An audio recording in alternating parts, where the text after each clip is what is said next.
السلام علیکم ورحمۃ اللہ وبرکاتہ۔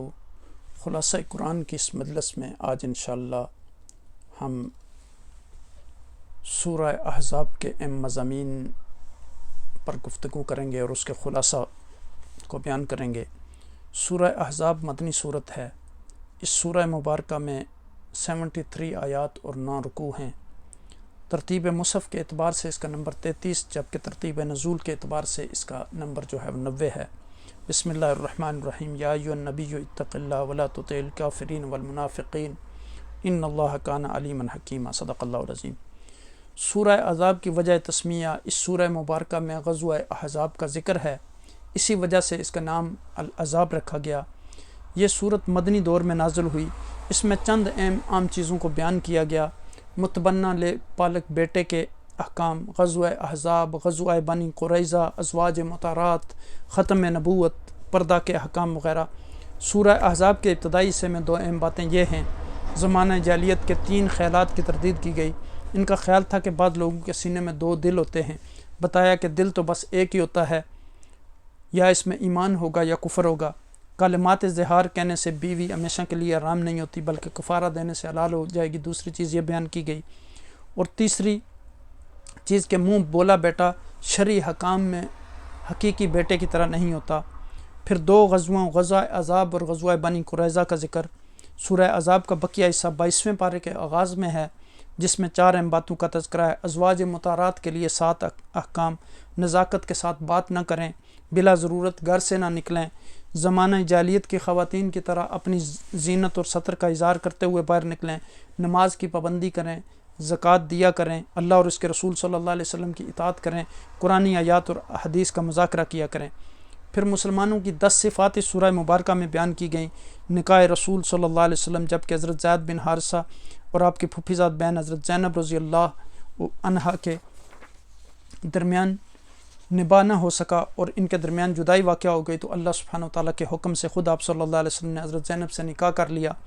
نبی اکرم صلی اللہ علیہ وسلم پر درود و سلام کا حکم، جیسا کہ میں نے شروع میں عرض کیا کہ سورہ احزاب جو ہے مدنی صورت ہے۔ اس صورت میں غزوہ کے متعلق آیات نازل ہوئیں، اس لیے اس کو الاحزاب سے معصوم کیا۔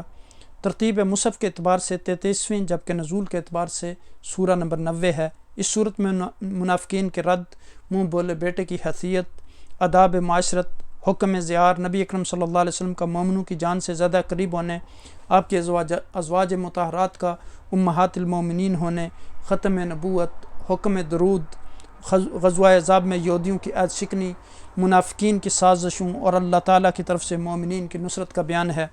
اس صورت کے آغاز میں نبی اکرم صلی اللہ علیہ وسلم کو وحی الہی کا اتباع کرنے، تقوی پر کاربند رہنے اور کفار و مشرکین کا کہنا نہ ماننے اور اللہ تعالیٰ پر توکل کرنے کا بیان ہے۔ اس صورت میں رسول اکرم صلی اللہ علیہ وسلم کے عہد کی تمام باطل قوتیں مجتمع ہو کر مسلمانوں پر حملہ آور ہوئیں۔ حزب جماعت کو کہتے ہیں، اور احزاب کے معنی جماعتیں، یعنی عہد رسالت میں مسلمانوں کے خلاف کفار اور مشرکین اور منافقین کی یہ اجتماعی جلغار تھی، جسے بالآخر اللہ تعالیٰ نے اپنی تائید اور نصرت سے ناکام و نامراد بنا دیا، اور یہی واقعہ اس صورت کا مرکزی جو تھیم ہے، سبجیکٹ ہے۔ پھر آیت نمبر 4 میں فرمایا کہ اللہ نے کسی شخص کے سینے میں 2 دل نہیں رکھے، یعنی کفر اور ایمان، ہدایت اور گمراہی اور حق و باطل ایک دل میں جمع نہیں ہو سکتے۔ اسی آیت میں فرمایا کہ کسی کے منہ بولے بیٹے حقیقی بیٹوں کے حکم میں نہیں، یہ لوگوں کی خود ساختہ باتیں ہیں۔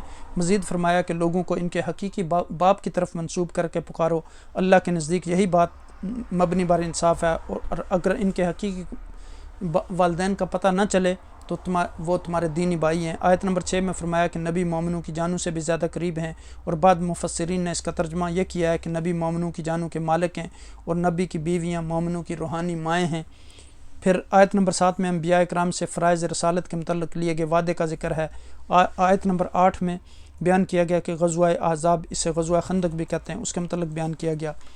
پھر یعنی آیت نمبر 26 میں جو ہے وہ اللہ تعالیٰ نے فرمایا کہ اہل ایمان میں ایسے مردان با وفا ہیں کہ اللہ سے کیے گئے وعدے پر سچے ثابت ہوتے ہیں۔ ان میں سے کچھ شہید ہو کر اپنی نظر پوری کر چکے اور کچھ اپنی باری کے انتظار میں ہیں۔ پھر آیت نمبر 36 میں بنو قریظہ کی عہدی کے بعد ان کے معاشرے، قلعوں سے نیچے اترنے، ان کو قتل و قیدی بنا لینے، ان کی زمینوں، مکانوں اور مال و متاع کے مسلمانوں کو وارث بنانے کا بیان ہے۔ پھر آیت نمبر 28 میں امہات المومنین اور ازواج مطہرات طیبات رضی اللہ تعالیٰ عنہن کو دعوت عزیمت دی گئی کہ اگر تم میں سے کسی کو دنیا کی زندگی کی زینت مطلوب ہو تو اسے اختیار کرنے کی اجازت ہے، اگر تمہیں اللہ اور اس کے رسول صلی اللہ علیہ وسلم اور دار آخرت اختیار کرنے کی تمنا ہے تو یہ بھی تمہیں اختیار ہے۔ تو یقین رکھو کہ اللہ تعالیٰ نے اپنی نبی کی نیک شیار بیویوں کے لیے اجر عظیم تیار رکھا ہے۔ اس میں کسی مومن کو شک نہیں ہونا چاہیے کہ ازواج مطہرات رضوان اللہ علیہم اجمعین نے جو ہے دنیا کی عارضی زیب و زینت اور راحتوں پر آخرت کی ابدی اور دائمی نعمتوں پر کو ترجیح دی۔